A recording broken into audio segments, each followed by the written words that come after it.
Meet Nimbochromis Livingstonii, a master of deception that tricks other fish into thinking it's dead. Its mottled coloration mimics decaying flesh. But to appear dead, one must at least act dead.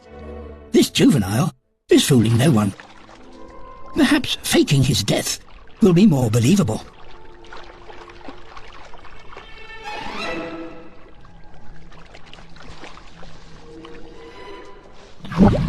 Blown it. A more subtle performance will be needed.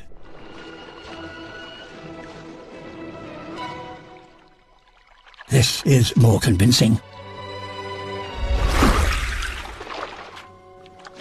But his aim must be better than that. Nearly.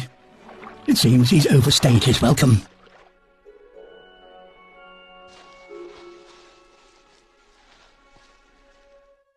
In a final effort, he appears to even hold his breath.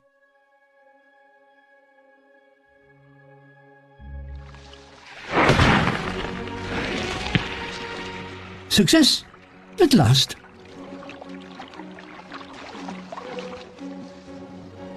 All it took was 1,000,000 years of evolution, and the unique stability of this ancient lake.